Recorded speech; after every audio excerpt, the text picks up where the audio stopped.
Welcome to Readers of the Lost Art with your presenter, Dr. Paul Anthony Taylor, a recovering academic. And the title of today's talk is Psychoanalysis and Science Fiction, the Three-Space Problem. On the seashore of endless worlds, children play. Rabindranath Tagore. Hi everybody, I'm just ecstatic. I even got close to pronouncing Tagore's name there. See, I didn't even try the first name again. But this is what we're looking at today. And for those that are familiar with the channel, I think it's fair to say I haven't done an awful lot on science fiction. There's maybe H.G. Wells. You could argue that Mary Shelley's Frankenstein is a very early form of science fiction. But it's not something I've actually, as an academic, I wrote a few papers about cyberpunk. So I'm not completely illiterate when it comes to science fiction. But also, it's not my area of expertise, so I'm not putting myself forward as an expert. But what I wanted to do was give people who are regulars on the channel, who like regular literature, an insight into the value of this particular science fiction work. And also for people who are really into this series and might have just come onto the channel to see what I was going to say, I'd ask you to bear with me, because I think an awful lot of the energy that's been discussed about this trilogy online has gone into discussing the accuracy of the astrophysics, all the cosmic elements. Are things accurate in the scientific sense? And whilst all that's, obviously fascinating to lots of people, I think one of the underappreciated aspects of this trilogy is the way in which it adopts, in certain sense, a psychoanalytical approach, or at least it's, how would you say, cognate with psychoanalysis. It's adjacent. It actually partakes of, I'm just trying to think of pretentious euphemisms, but it's quite friendly to a psychoanalytical interpretation. And also it defends and argues for the power of literature over science, which I think is quite interesting because, like I say, if you followed the online discussions, I don't think that comes across very strongly. And rather than this just be my personal interpretation, as I tend to do on the channel, I'm going to quote quite specifically, not just from Cixin Liu here, but also from Ursula Le Guin, who's a famous science fiction writer. And she openly advocates her use of Jungian psychoanalysis. So it's not me making stuff up. This is one of the foremost authors in the science fiction genre arguing that this is what she's doing. And it's such a huge trilogy. If there's any interest and, this video goes well, I'll happily do more on it. But I'll give you a few quotes from the actual trilogy to back up my argument. So I honestly don't think it's my personal subjective interpretation. I do think it's grounded in the actual book itself, or the books, sorry, the three of them. And I find it interesting, it's referred to in English as Remembrance of Earth's Past, so an obvious allusion to Proust, which we're doing on the channel. If I'm going to be honest, he's definitely, Cixin Liu is not a Proustian level writer. And I went into this having read a lot of the online discussion saying they didn't like, some people were saying they loved the series, some people were saying they didn't like the writing, they thought it was weak. Now, there's an obvious issue about translation, but there's one school of thought online saying it's quite an accurate representation of the original Mandarin, so the translation's not the problem, and the translator was actually supposed to be very good. It's more about, can Cixin Liu write particularly well? So that's one issue. Is he a good writer? And then there's the obviously with science fiction, one of the main attractions of it is it's about ideas, it's about world building, it's about imaginative leaps. So does the writing matter that much? And this is a perennial question with science fiction. So to that, I'd argue I don't think it's necessarily science fiction has to be associated with bad writing. There are people like Gene Wolfe. I've mentioned Ursula Le Guin. Is it Stanislav Lem, who wrote Solaris? I hope I've got that name right. There are some wonderful stylists. You don't have to be, the writing in science fiction doesn't have to be bad. What I'd say is I started off being quite annoyed by the language, but as I got into it, I then realised the various bits of it I could use for a video on the channel. So I'm just openly admitting I don't think I came to this as the ideal reader, because I started to adopt quite an instrumental approach to it quite early on. Whereas if you're just reading it as a novel, it would be interesting what your perception of the writing quality is and whether the ideas overcome that.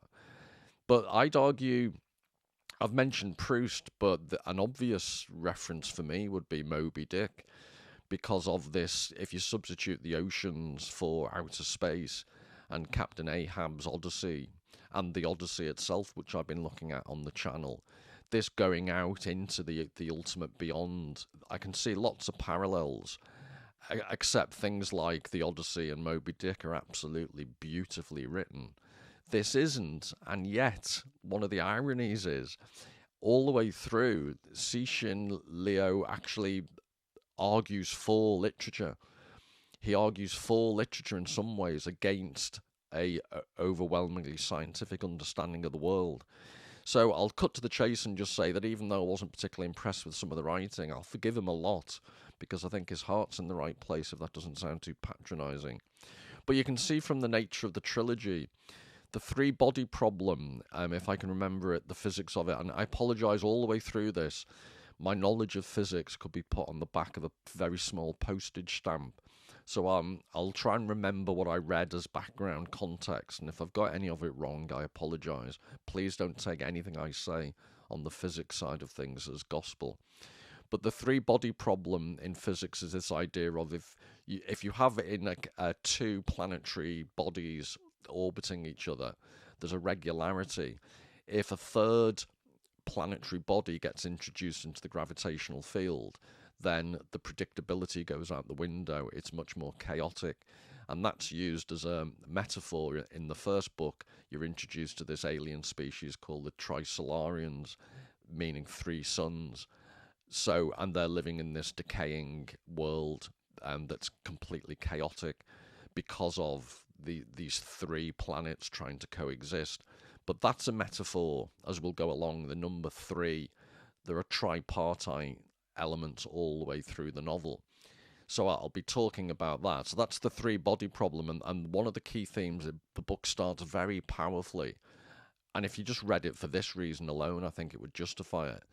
It starts in 1967 with the Chinese Cultural Revolution, and there are vivid, quite traumatic descriptions of struggle sessions. And that introduces right from the get-go this theme of ideologically fundamentalist people who won't accept nuance, who won't accept competing interpretations or any notion of relativity. They are absolutely enshrined in their own opinions. And I think that is the fact that he introduces the trilogy with that theme is important. And obviously it's relevant to today's world, both on the left and the right. I just think we live in incredibly ideologically entrenched times where reasoned argument has largely gone out the window. So that's the first book, my general comments. My second set of comments will be on the Dark Forest. The very name, the Dark Forest. I'll give you examples from Ursula Le Guin's writing. The Dark Forest is a very obvious Jungian archetype. The darkness of the id, the darkness of our inner minds, as well as this outer realm that we don't know about, external to us. And I'll be talking about the relationship between the internal and the external in psychoanalysis and science fiction. But the Dark Forest is used specifically, I think it's Fermi's paradox in physics, which talks about, given the statistical likelihood there are alien life forms in the universe, why haven't so far, and I don't want to get into the conspiracy theories about we already have been contacted. Let's just assume we haven't. One of the arguments is, why haven't there been any interactions? And the Dark Forest idea is that everyone's keeping their head down because the minute you're identified, someone in the forest will get you to ensure their own survival. So that's one, that's how Cixin Liu uses it in the book. But I also think two things can be true at the same time. I also think the dark forest is a representation of our inner thoughts and the id. The typical Jungian psychoanalytical interpretation is also true. And the fact I think it's at the beginning of the Dark Forest, he tells the fairy story of Little Red Riding Hood, which on another occasion I will happily give you a depraved interpretation of Little Red Riding Hood and how the Dark Forest is a metaphor for pubescence and very naughty things. So that's the Dark Forest, and then finally Death's End, which I interpret in a particular way, which is that actually Death's End, you could interpret the title as paradoxical because it's the end of death, implying life goes on beyond death type of argument. But one aspect right at the very end of the novel, the role of language surviving is introduced. So the Trisolarian language and the English language are recognized on, I think it's 1.5 million list of languages that are circulating, remnants of them through the universe. And it's implied that language is crucial, language is our legacy. And that's how the book ends, having begun. It's bookended, so to speak. At the very beginning of the book are people who won't deal with language or any subtleties of it. They want to impose their rigid viewpoint. And at the end of the novel, there's this notion of language is one of our biggest legacies. It's one of the biggest testimonies of a culture to the universe, which I found quite powerful. And I wasn't expecting it. I wasn't expecting to enjoy the series at all. But for all the reasons I've just described, all the associations I could see, I got out of it a lot more than I thought I would.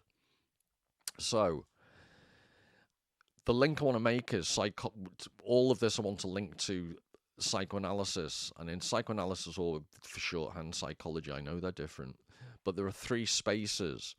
So you've got your inner subjective, your mental activity that goes on in your head, the external world, which is objectively measured and subject to all the rules of science.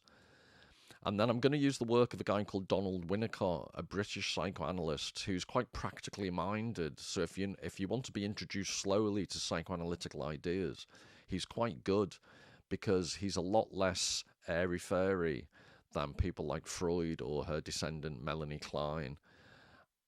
I think he's very practically minded, and his practical clinical work informed his theory rather than the other way around.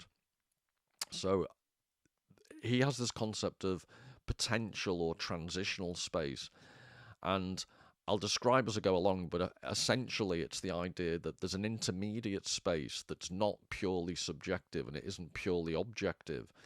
It lends itself to our imagination and our creativity and what he calls our true self. As we interact with the world around us, we project ideas, and it's this intermediate potential space that he argues is crucial for our self-development. And one of the major themes of this channel is the way in which literacy is, the rates are falling, both in the most practical, being able to read, but then the amount to which people do read and the quality of what they read. So I'd argue with screen culture and its dominance, the creative elements of potential transitional space, as Winnicott defines it, have actually been threatened. And at the beginning of Three-Body Problem, the first volume of the trilogy, the Red Guards, these people imposing their views on everybody else in this absolutely rabidly fundamentalist way, they are not engaging in any potential transitional space that's creative. They are imposing an incredibly rigid ideological fixation on other people. So all of this relates to the psychology, but then in the actual Three-Body Problem trilogy, you have the personal, you have the social, so you have the Red Guards, and that's how the book starts, and you have personal, individual victims of the Red Guards. But you've also then, as the trilogy proceeds, you've got the cosmic and the concept of outer space. And I think outer space in science fiction, thinking of it in another way, you could think of it as Winnicott's idea of potential or transitional space.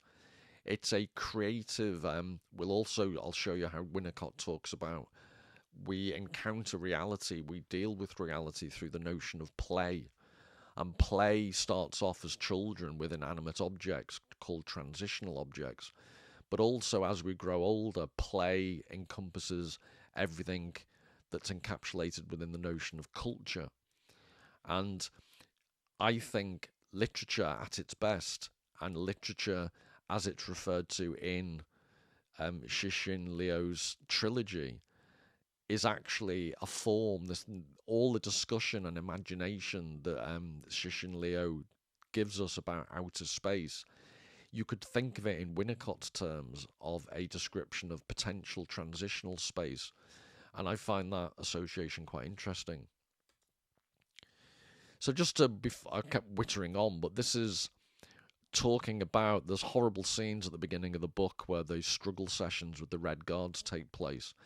Now, the first stage that's being referred to is the poor victims are beaten and they're either killed or they take their own lives.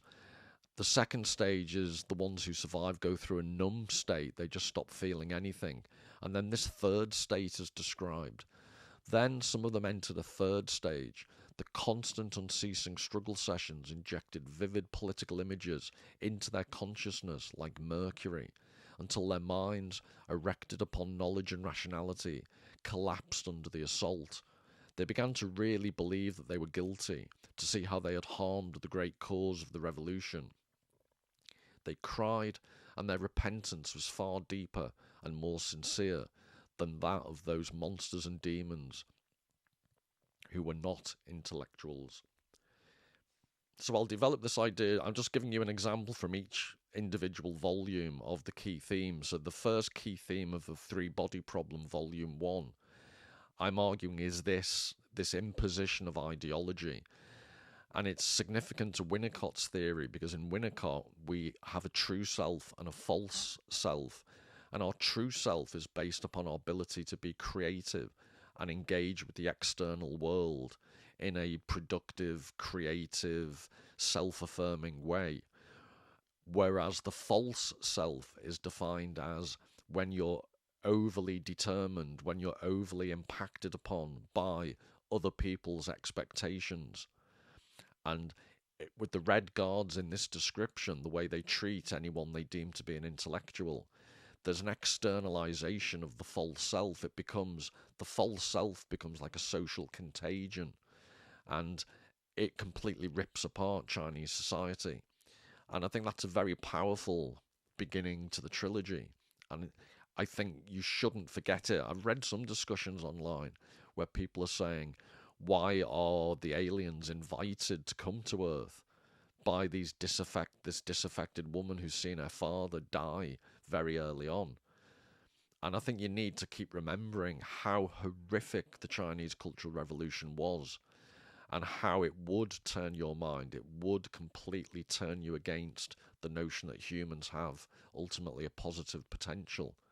So if you're looking for reasons why they do this weird thing, this woman invites the aliens to come, and she had fellow travellers, people just thinking human beings could no longer look after themselves.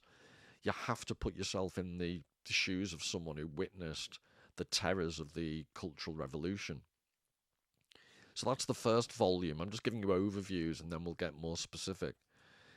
This is The Dark Forest, the second volume.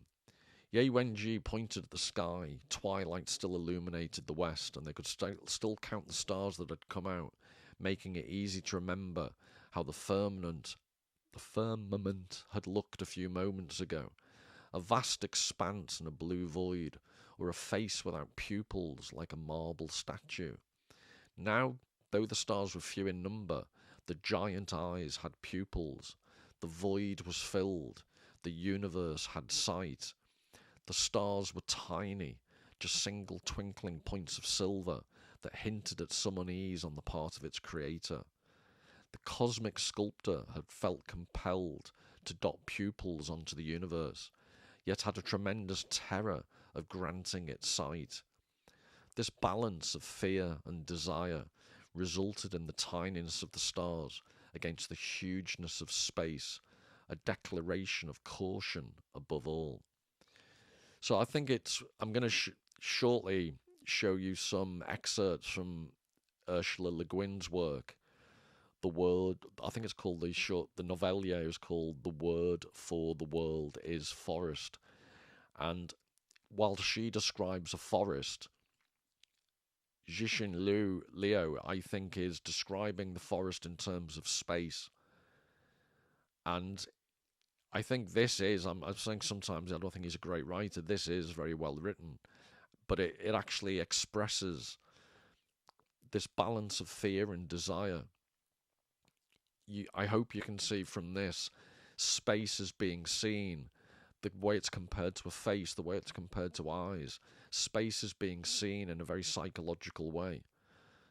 And just to repeat, amidst all the analysis online about, what the science, does it work, how effective is it, how impressive is it, I think this psychological element gets underplayed.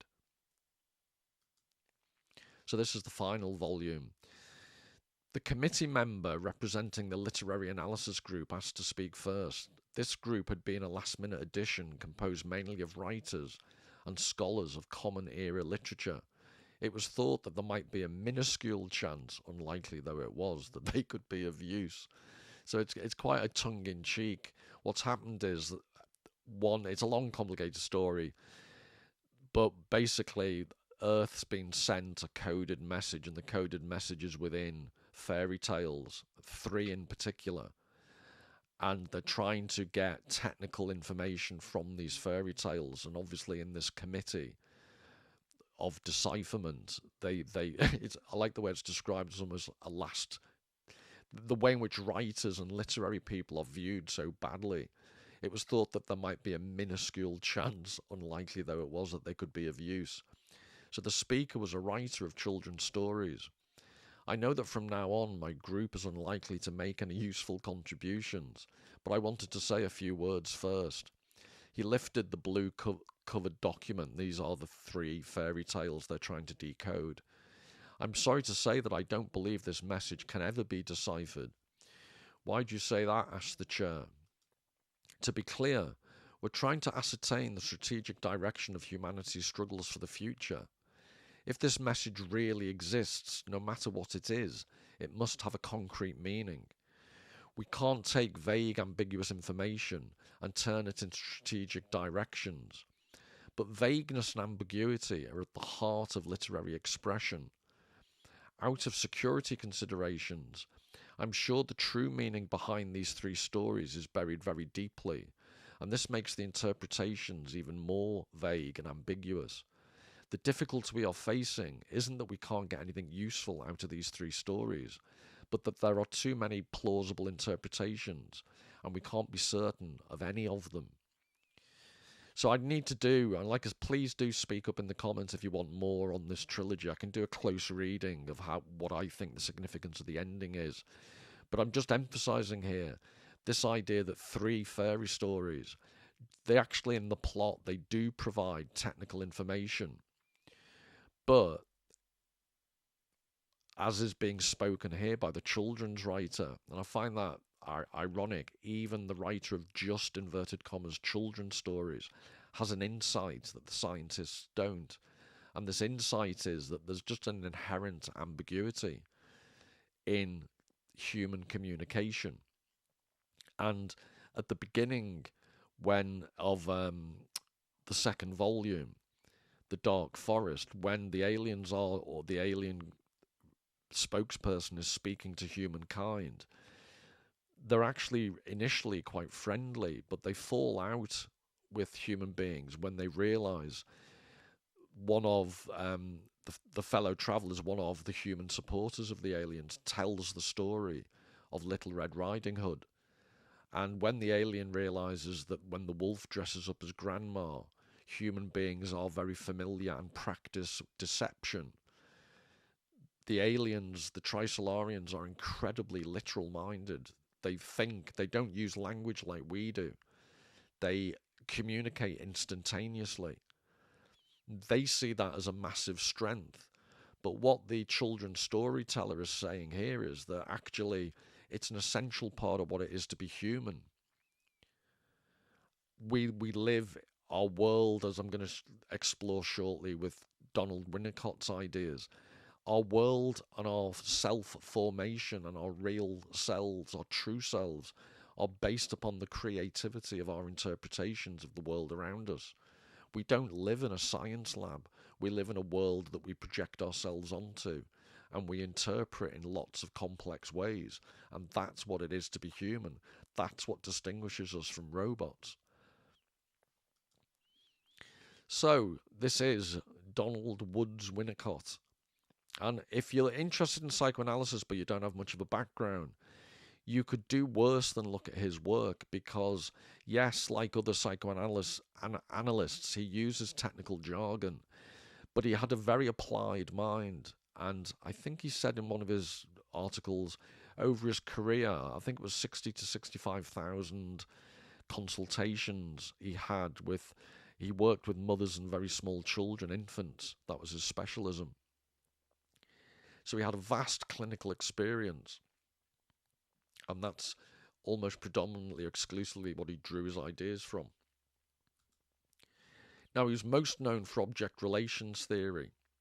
And in a nutshell, it's basically the idea that initially a young infant struggles to distinguish itself from its mother. Then it struggles to distinguish the mother's breast feeding it, whether that is part of the external world or something that it just imagined. And then when it moves beyond that and begins to have a sense of external objects in the world, it's what explains children having these little pieces of blanket or scruffy toys that they fixate on. They're called transitional objects. And if they grow in a healthy way, they soon completely get rid of these transitional objects, like a piece of blanket that gets dirty but they never want to let go of. Eventually they mature. But these transitional objects are very useful, according to Winnicott, because they help the baby make their way through finding out what is them, what is their ego, and what is not them. And these objects that they closely associate with, like a dirty little blanket, that is initially an ambiguous transitional object. And their relationship to that object helps them come to terms with the rest of reality eventually. So that's what he's most famous with, and having explained all that, I'm not going to talk much about that at all. But this notion of the true and false self, I've alluded to it already, but the true self for Winnicott was how you engage with the external world creatively. And when you're not overly determined by other people or other people's expectations. So that will be something I'll refer to slightly in this talk, but hopefully more in the future. But this is what I'm really interested in. And the second, third, and I'm going to show you the fourth item, to some extent are all interrelated. But transitional potential space is this space that isn't purely inside your mind. It isn't purely objective, external to you. It's this netherworld that is the combination of your subjectivity, your projections, but also how the external world affects those projections. So it's neither one thing nor the other. And where we access that transitional or potential space most effectively is through play. And through play, we get a sense of the real and our real true self. So this is how it all plays out. This is the actual... He wrote a number of books and lots of papers, but this would be my recommendation if you wanted to see how all his ideas joined up and how you could start applying them to books like The Third Body Problem. And I find this is a really interesting quote. Out of the contradiction between Winnicott's aesthetics and his thinking on early human creativity, I would like to suggest the following: that perhaps the highest order of value of the work of art and of our desire for it is those qualities we find and did not create, qualities that surprise, unbalance, and resist our sense of what the work means, that remain unassimilable, difficult, and not me. This twist in Winnicott's thought invites us to consider the beguiling sovereignties of me and not me in the interface between two discourses, challenging interpretation to be led by the resistances and contradictions of its object. So I've included this, it's quite technical, but what I wanted to try and convey is that the transitional object, the children's blanket, for example, or the scruffy little toy that the baby invests so much emotion into, wanting by itself all the time. This, eventually, as we mature, it still exists, this process, the difference between the me and the not me. When you find works of art, what is interesting is we create, in the sense we interpret works of art. That's our creativity. Our minds are active. We engage with the work of art and we receive its aesthetic qualities in a uniquely subjective way. So my response to a work of art won't be the same as yours. But there's also, not objective, but there are qualities that we can all agree on or that tend to affect people in a similar fashion. And there are also qualities of a work of art that actually resist our interpretation. We have to struggle to understand. We have to struggle to appreciate. And that's, Elizabeth Cole's here is suggesting another twist in Winnicott's idea, that the resistances and the contradictions of an object, and I'll come to the idea of paradox later on, because Cixin Liu addresses the concept of paradox in art right at the very end of the trilogy. So when you find a work of art difficult, that actually is when it's doing its most effective work. It's how you develop your truest sense of self, because you're having to do exercise, mental exercise, in order to fully understand it. And that's what gives your brain its most creative outlets, as opposed to Hollywood or AI type slop and things that are pre-digested for you. And that's what makes you vulnerable to the false self. And this is the preface by Robert Rodman to Playing in Reality. Can it be true that all we perceive, the world out there, in the form of relationships as well as sensory perceptions, is observable insofar as it survives continuous fantasies of destruction? Can it be that we can tell that something is really out there only if it continues to be there in spite of destructive processes emanating from ourselves? I highlighted this because the destructive processes and fantasies of destruction, this is all describing Winnicott's theory of how we battle our external environment and how that contributes to the construction of our characters and notion of subjectivity. But if you could bear in mind those emboldened phrases, they really do describe what goes on in the trilogy, the three-body problem trilogy, a remembrance of Earth's past. The fantasies of destruction, you could see it as a playing out in Cixin Liu's mind,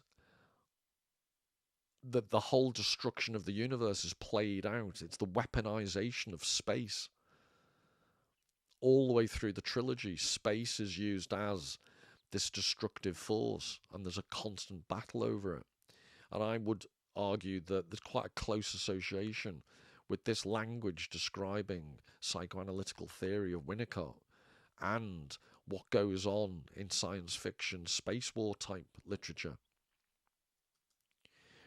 Recent work on the visual faculty seems to support the notion that the seen world is a constructed world, not passively perceived one.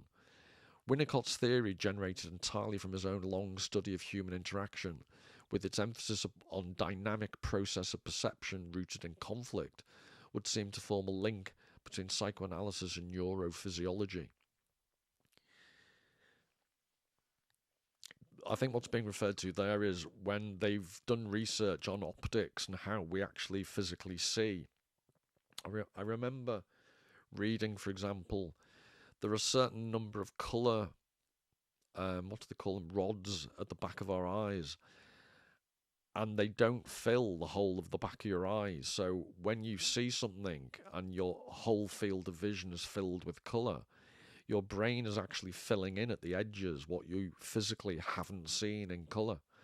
So this is part of the idea that what we don't see an external objective world as human beings. At the most fundamental basic level, we have to interpret and add to it ourselves. Now, if this is at the ocular level, in future, what I'd like to develop is in cognitive science and cognitive linguistics, there's quite a strong movement arguing that metaphors are at the foundational basis of the human mind in ways that we haven't fully appreciated for a long time. It's a growing area of interest amongst various theorists and neuroscientists.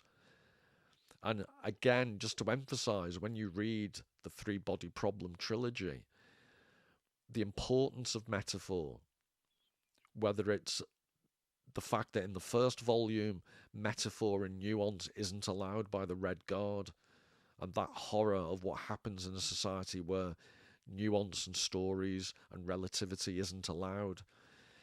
In The Dark Forest, in the second, there's the story the aliens fall out or don't realise, view people with suspicion on the basis of the fairy story of Little Red Riding Hood.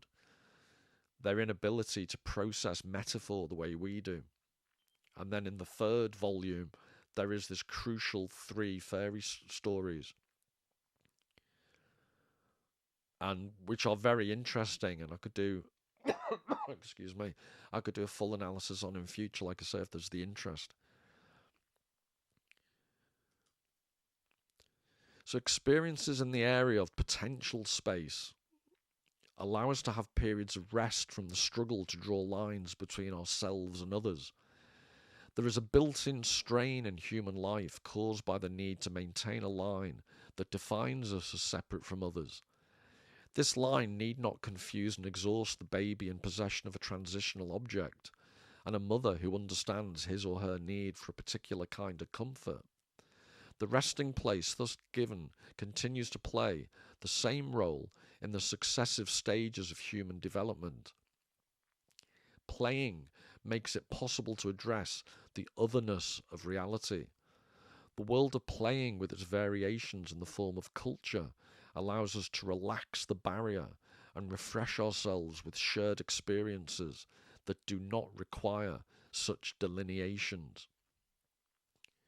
So the way Rodman is interpreting Winnicott's work is playing allows us to deal with the external world, but in a comforting, creative fashion. Psychologically, we're like a membrane between ourselves and the rest of the world. So as a biological organism, you're constantly policing excuse me, I'll tickle your throat.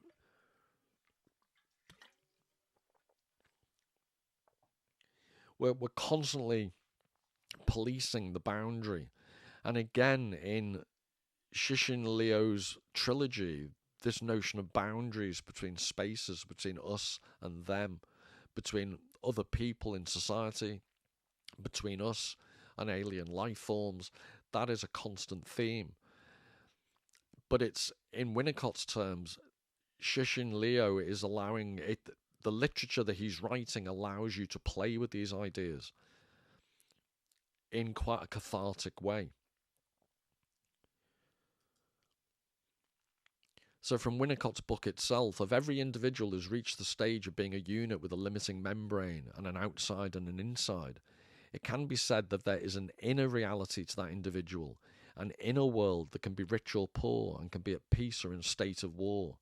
This helps, but is it enough? My claim is that there is a need for this double statement.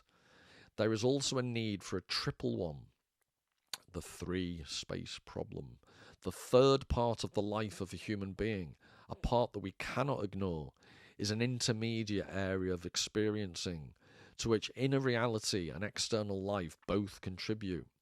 It is an area that is not challenged because no claim is made on its behalf, except that it shall exist as a resting place for the individual engaged in the perpetual human task of keeping inner and outer reality separate yet interrelated. So again, at a future date, there are Gregory Bateson looked at the concept of schizophrenia. I want to do work on R.D. Laing and the concept of the divided self, because we will be looking in a short while, in a few days' time, at Robert Louis Stevenson, Dr. Jekyll and Mr. Hyde. So the concept of the divided self. There are various forms of mental illness where the relationship between the individual and their external reality is not healthy.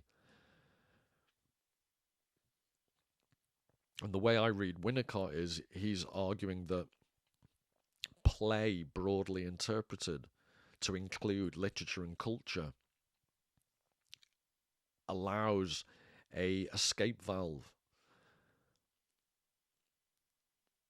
And if you think, it's a constant theme of this channel, but adolescent mental health issues, Jonathan Haidt's work, which I always constantly refer to, the question is how much of adolescent life in a screen-based culture are adolescents inundated with messages impacting and creating false selves, and they don't have, because of their lack of exposure to great literature and art, they don't have the resources to develop their creativity and access their true self, so that they're not inundated by the false self and all the messages of this FOMO culture that they live in.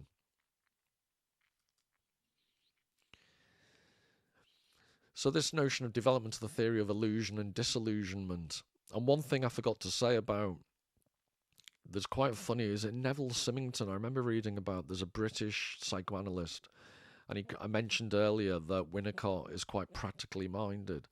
And one of the criticisms Symington had about Winnicott was that he grafted on theory to his practical insights. So basically he was saying, it's all very well, Winnicott's ideas might work in practice, but they don't fit Freud's notion of the id and the ego, for example. And it reminded me, I remember reading a story about a NATO meeting where an American general was outlining a war game plan, and the French general, the apocryphal story, as he said, ha ha ha, that's all very well, but would it work in theory? And it's this idea that continental Europeans tend to be obsessed by theory over practice. But this is his idea of, it is assumed here that the task of reality acceptance is never completed, that no human being is free from the strain of relating inner and outer reality, and that relief from this strain is provided by an intermediate area of experience which is not challenged, art, religion, etc. This intermediate area is in direct continuity with the play area of the small child who is lost in play. So this idea of being completely absorbed, which arguably, unless you find an outlet like art or creativity in a profound sense, as adults we tend to lose this ability to be lost in absorption. What emerges from these considerations is the further idea that the paradox accepted can have positive value. The resolution of paradox leads to a defense organization which in the adult one can encounter as true and false self-organization. I've emboldened that because, again, I think if and when I ever do a fuller discussion of Cixin Liu's trilogy, the concept of paradox, the argument you saw from the children's story writer that these stories cannot be fully explained or understood, is the opposite of the resolution of paradox. So science often strives to resolve paradoxes.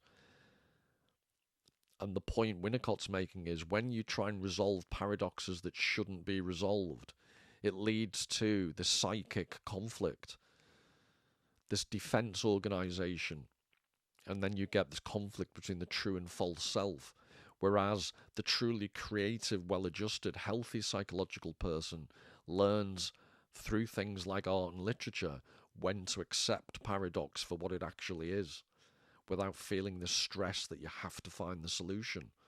And again, it just amuses me slightly that so much of the discussion of the three body problem trilogy is all about solving the various technical issues or solving the key to the whole trilogy. When I'd argue in an important sense at the very end of the trilogy, it's about recognizing paradox as an essential part of being human. So I was just going to go through the three key areas very quickly in the volumes again. So this struck me. If you get the chance, it's well worth a look at. Robert J. Lifton, he ended up working in the American Army as a psychiatrist. And it was before the Cultural Revolution, I think it was mostly in the 1950s. He dealt with people who'd escaped from communist China, people who'd been imprisoned and basically indoctrinated and brainwashed. So it was this idea of brainwashing was a new idea, I think. I'm trying to remember when the etymology first entered English, but he was one of the pioneers, Robert J. Lifton. The notion of thought reform. And I just think it's so relevant to today, whether it's left or right. People are so ideologically, fundamentally driven in ways, like I've said, that don't lend themselves to nuance. But this is a brilliant book. But it's relevant because the very beginning of the first volume, The Three Body Problem, Volume 1, you can see on the left it's from Netflix series, the adaptation. These what were known as struggle sessions. And on the right, I think that's circa 1968. These are some of the struggle sessions where members of professional, doctors, accountants, lawyers, and academics in particular were singled out as enemies of the people, running dogs of capitalism.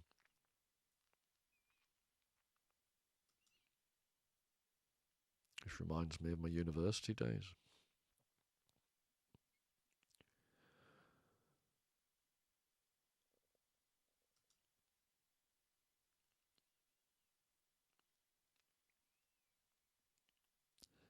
And we think, I understand it's 60 odd years ago, but the idea that this isn't still relevant to today. So I don't think you have to go far. Again, whether it's left-wing or right-wing politics, there's various marches where there's this absolute intransigent self-belief that you have the answer, you are in the complete right.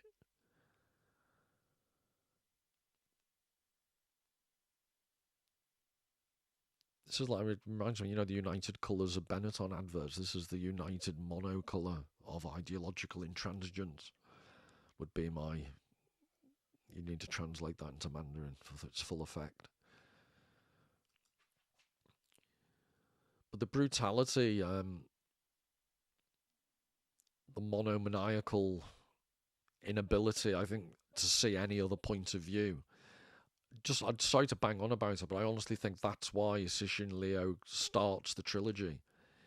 He absolutely foregrounds my argument that to some extent the trilogy is about the importance of literature in a world of science. This is the antithesis, this is the intransigence of ideological purity.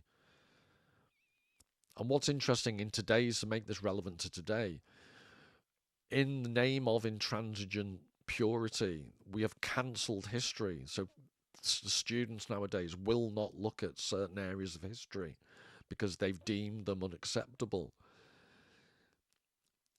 So to fully recognize, it's difficult to fully recognize the extent of the intransigence in periods of time like this because the intransigence of some contemporary students is such that they won't do the work to try and understand it. It's been cancelled. It's easier not to consider history if you've cancelled it and removed it from your consideration. So that's the first major intransigence not being understood because of intransigent attitudes, intransigence squared. But then you've also got I don't think you see this today, which is a good thing, obviously. But by the same token, this type of struggle session, I would argue, occurs in most large organizations. And rather than have to make people struggle, people have internalized that they've co-opted themselves to the dominant technocratic values. And yeah, you might sit there in a meeting and think this is all rubbish, but you very rarely ever say it out loud. And worse than that, there'll be lots of people in the room with you think it's rubbish, but no one dares speak. And we think we've evolved that much more than the Cultural Revolution. So the second, that's one of the major themes, I think, of the first volume. The second volume, The Dark Forest, it might be my favourite because I love the way it starts off in opposition to the intransigence of the first volume. The expression of human ambiguity in the story of Little Red Riding Hood. And The Dark Forest lends itself. If anyone's going to argue against, and this is one of the ironies, I don't think many science fiction readers are often particularly receptive to the idea that psychoanalysis could be an interesting angle on science fiction. Yeah, I'm going to give you quotes now from Ursula Le Guin and her direct borrowing of Jungian ideas about the archetype of the forest. So this is the novella I mentioned earlier. The word for world is forest. So it's a description of, again, something I hadn't mentioned very early on in the first volume of the Three-Body Problem. The protagonist is part of a logging cadre, this group of army who've been contracted out to destroy, to do logging basically, but to completely destroy the forests to produce wood for the revolution. And she reads a book that's all about ecological concerns. And this is a very similar theme in this novella. It's the idea that there are Western-type humans go to an aboriginal forest and basically kill anything that moves and completely despoil the forest. So for this world, New Tahiti was literally made for men. Cleaned up and cleaned out, the dark forests cut down for open fields of grain, the primeval murk and savagery and ignorance wiped out. It would be a paradise, a real Eden. All the colours of rust and sunset, brown reds and pale greens, changed ceaselessly in the long leaves as the wind blew. The roots of the cooper willows, thick and ridged, were moss green down by the running water, which like the wind moved slowly with many soft eddies and seeming pauses, held back by rocks, roots, hanging and fallen leaves. No way was clear, no light unbroken in the forest. Into wind, water, sunlight, starlight, there always entered leaf and branch, bole and root, the shadowy, the complex. Little paths ran under the branches, around the boles, over the roots. They did not go straight, but yielded to every obstacle, devious as nerves. So this is in Le Guin's presenting this as the opposite to the geometric cold logic of logging companies, of corporations, of civilization.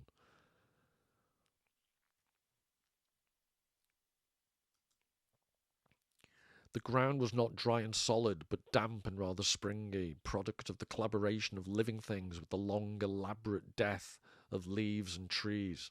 And from that rich graveyard grew 90-foot trees and tiny mushrooms that sprouted in circles, half an inch across. The smell of the air was subtle, various and sweet. The view was never long, unless, looking up through the branches, you caught sight of the stars. Nothing was pure, dry, arid, plain. Revelation was lacking. There was no seeing everything at once, no certainty. The colours of rust and sunset kept changing the hanging leaves of the copper willows. Sorry, I said Cooper before. And you could not say even whether the leaves of the willows were brownish red or reddish green or green. So you see how the the concept of the forest becomes this archetype full of emboldened there, no certainty. The vagueness, the ambiguity, everything that the Red Guards described at the beginning of Volume 1 of the three-body problem. This is the exact opposite. This is nature standing in opposition to everything that human attribute of ideological certainty. There's complete contrast. And then at the very end of the novel, I think this emboldened phrase at the top, the collaboration of living things with the long, elaborate death. Because ultimately, the trilogy is also about the death of universes, the death of the cosmos. But the idea that the living things have to collaborate with the long, elaborate death, which is what actually happens at the very end. Again, on a future date, I could talk about it's a reverse prisoner's dilemma, almost. The couple of protagonists go back voluntarily into a universe in order to help that universe, but risking death because they could go off to a safe, self-enclosed universe, but they put themselves back. And in that sense, I'd argue they're collaborating. I think it's a long, complicated theory, but the idea is that if enough people who've taken things out of the universe by creating micro-universes go back into the main universe, they could create another Big Bang and the universe could be regenerated again. But I think that's an incredibly long-winded scientific, plot line in the book. But I think it's summarised in this idea of the collaboration of living things with the long, elaborate death, not just of leaves and trees, but also of universes in the dark forest of the cosmos. This is a character, Selva, in this novella. He still slept much, but for the first time in many months he had begun to dream waking again, regularly, not once or twice in a day and night, but in the true pulse and rhythm of dreaming, which should rise and fall 10 to 14 times in the diurnal cycle. Bad as his dreams were, all terror and shame, yet he welcomed them. He had feared that he was cut off from his roots, that he had gone too far into the dead land of action, ever to find his way back to the springs of reality. Now, though the water was very bitter, he drank again. So this is Le Guin actually implying that the springs of reality are in play, in culture, in literature, in the dark forest, rather than the dead land of action, of science, of dominating the land that's described both ideologically and practically in the first volume of the three-body problem, as the Red Guard, the army, Communist Party army, destroy the landscape.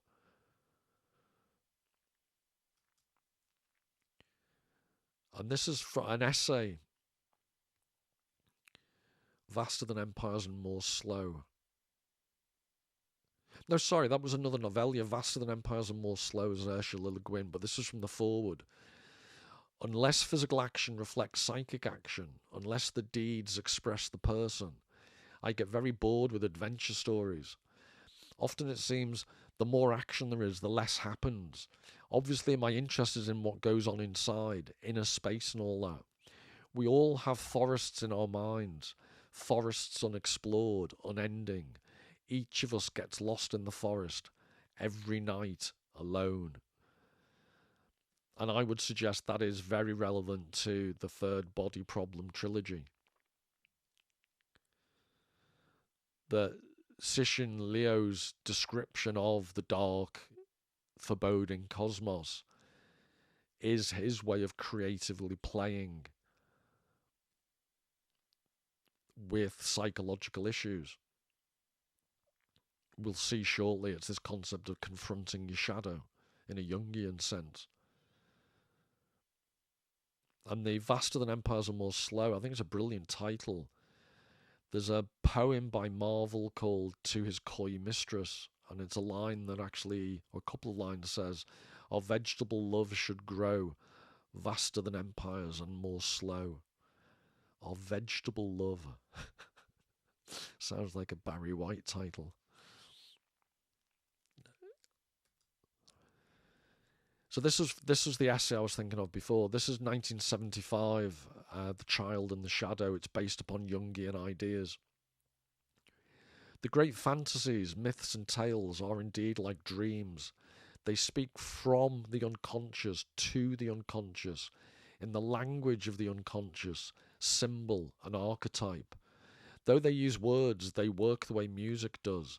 They short-circuit verbal reasoning and go straight to the thoughts that lie too deep to utter. They cannot be translated fully into the language of reason. But only a logical positivist who also finds Beethoven's Ninth Symphony meaningless would claim that they are therefore meaningless. They are profoundly meaningful and usable, practical, in terms of ethics, of insight, of growth. And I think this is really directly relevant to the bit I quoted you from the third volume of the trilogy, when the children's story writer questions the ability of one true interpretation to be possible from the fairy stories that have been sent.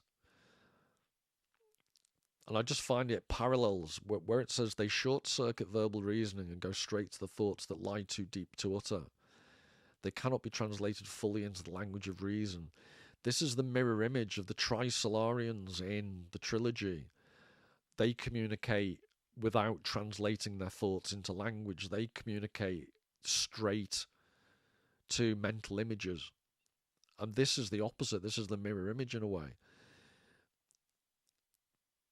The great fantasies, myths and tales, according to Le Guin, they short-circuit verbal reasoning and go straight to the thoughts that lie too deep to utter.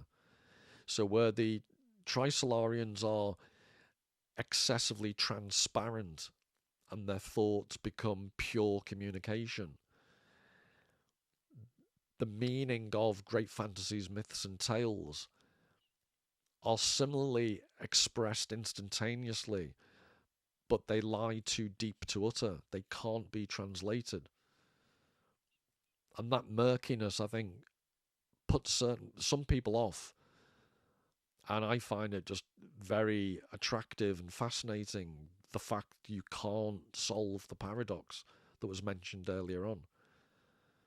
That's Winnicott's idea. You have to embrace the inability to solve the paradox to engage with your true self. And this is what Le Guin's also saying. They are profoundly meaningful and usable, practical, in terms of ethics, of insight, of growth. That's despite the fact they can't be translated into the language of reason. It's despite and because ethics, insight, and personal psychological growth aren't rational things. Jung saw the ego, what we usually call the self, as only a part of the self, the part of it which we are consciously aware of. The ego revolves around the sun as the earth around... The ego revolves around the self as the earth around the sun, he says. The self is transcendent, much larger than the ego. It is not a private possession, but collective. That is, we share with it all other human beings, and perhaps with all beings. It may indeed be our link with what is called God. Now this sounds mystical, and it is, but it's also exact and practical. All Jung is saying is that we are fundamentally alike. We all have the same general tendencies and configurations in our psyche, just as we all have the same general kind of lungs and bones in our body. Human beings all look roughly alike. They also think and feel alike, and they are all part of the universe. And I've emboldened that because that's what Cixin Liu's trilogy is about. We're all part of the universe, and at the end there's some type of rapprochement between one of the embodiments of the Trisolarians. It's called a sophon. It all gets very technical. But by the end of this incredibly fraught relationship, they go off on this odyssey into an unknown future together. There's the Trisolarian sophon and the two human beings. which is what I'm calling a reverse prisoner's dilemma.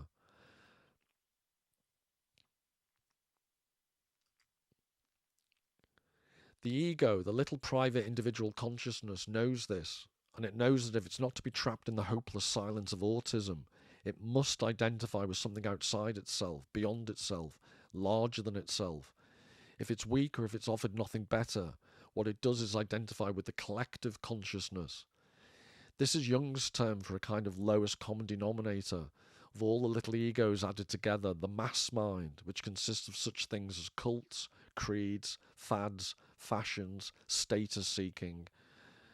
He just described online culture, conventions, received beliefs, advertising, pop cult, all the isms, all the ideologies, all the hollow forms of communication and togetherness that lack real communion or real sharing.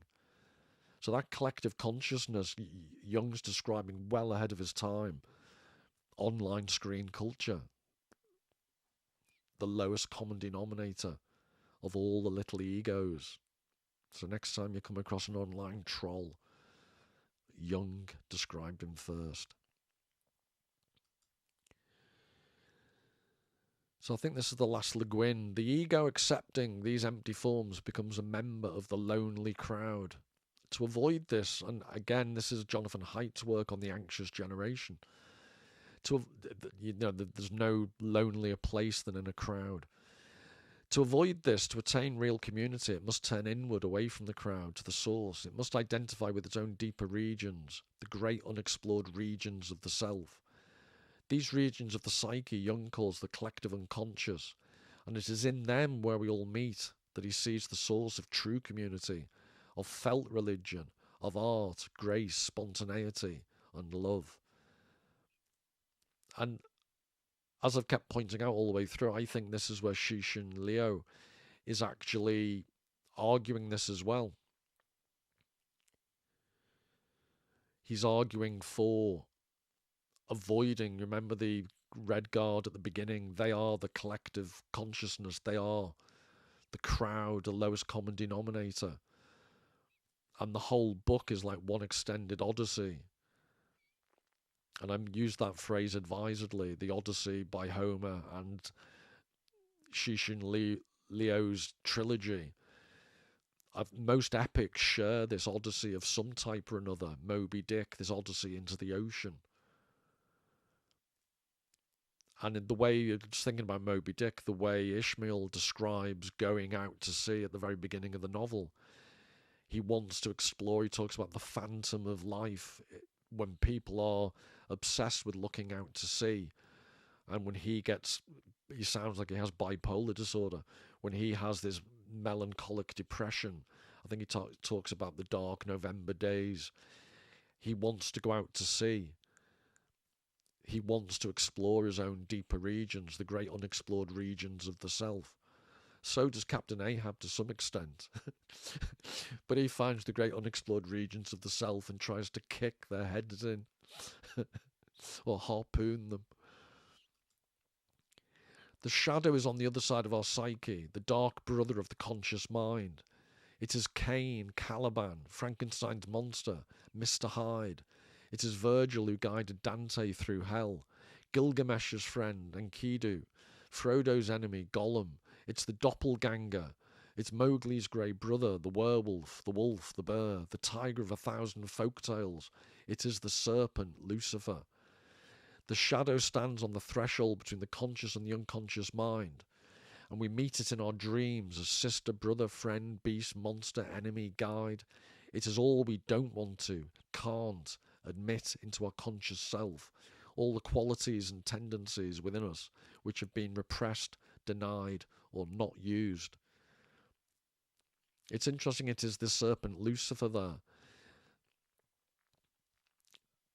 When, is it Evans, the name of the guy, when the human being is discussing, and he calls him our Lord, he talks to the Trisolarian as a form of God. But the Trisolarian mentions the snake, basically the Garden of Eden story, to the point at which the human actually says, "You've mentioned the snake again." it seems to have made quite an impression, the concept of the snake.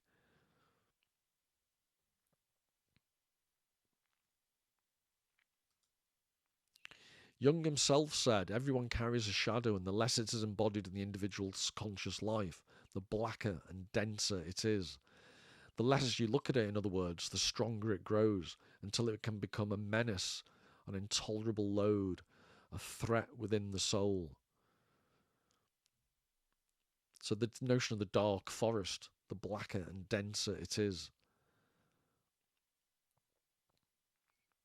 And again, I'm sorry if I'm repeating the same point, but I do think it's worth underlining the idea that the whole trilogy, Cixin Liu's 3 books, could all be seen as this confrontation with the shadow, whether it's seen in terms of the Trisolarians. I'm trying to. I'm an idiot. There's are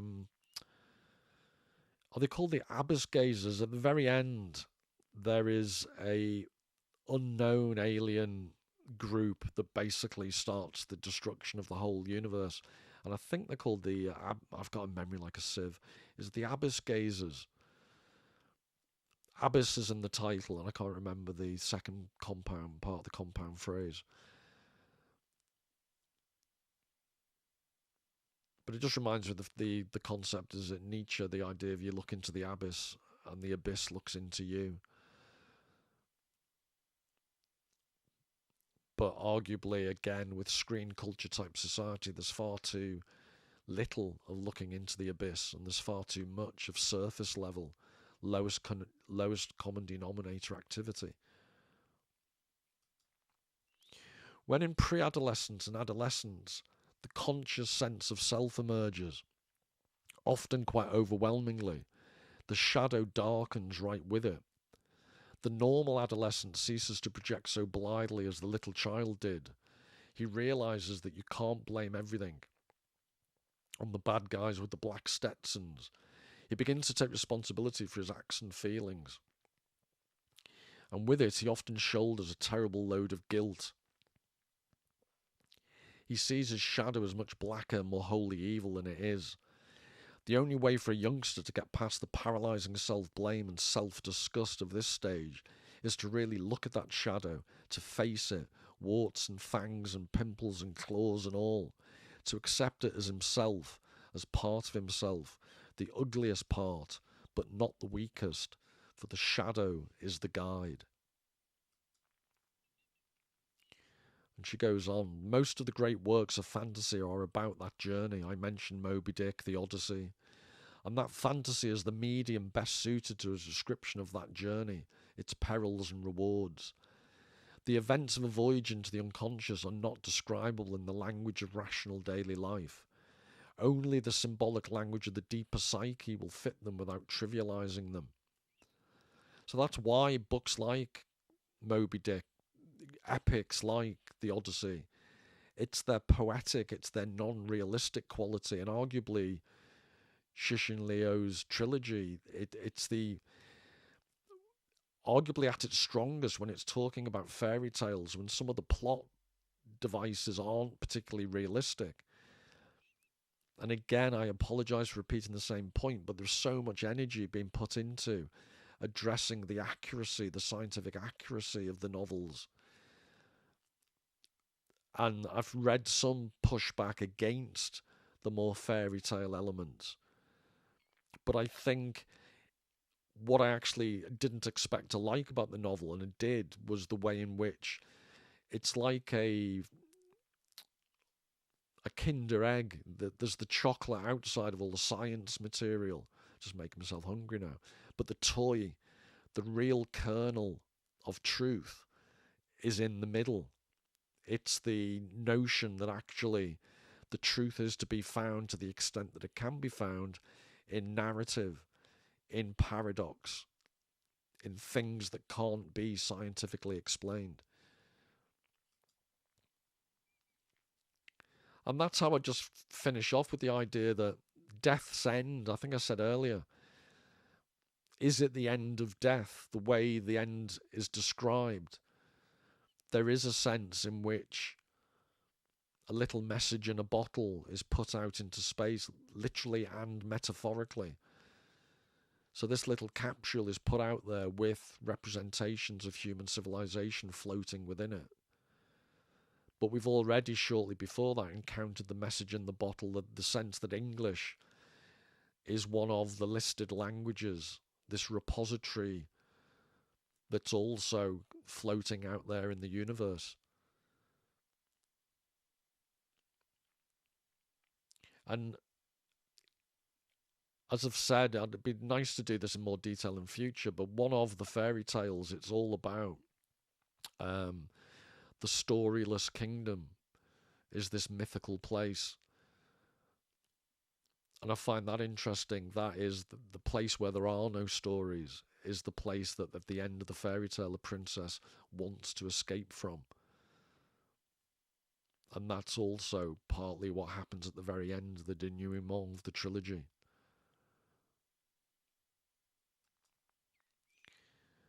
So just to finish with this Cixin Liu's, it's at the end of when they've been discussing the fairy tales, and they deconstruct, they work out what technical advice is being transmitted within the tales. But it says here, ultimately, this last piece of the puzzle could not be deciphered. Like the missing arms of Venus de Milo, the paintings of Nili remained mysterious. But as this detail formed the foundation for all three stories and described an elegant ruthlessness, an exquisite cruelty, and a beautiful death, it must have hinted at a great secret of life and death. So the very thing that must have hinted at a great secret of life and death is ultimately this last piece of the puzzle that could not be deciphered. And I would take that as the major message of the trilogy. Nothing to do with all the science and all the technical aspects.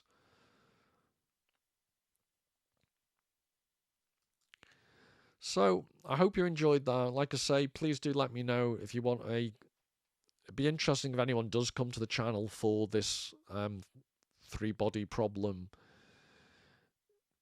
theme. And I obviously haven't gone into too much depth because I wanted to give an overview and show how it relates to much broader themes. But if there is interest in a much closer reading and discussion, I'll be happy to do it. So do let me know. So until the next time, all the very best. Take care.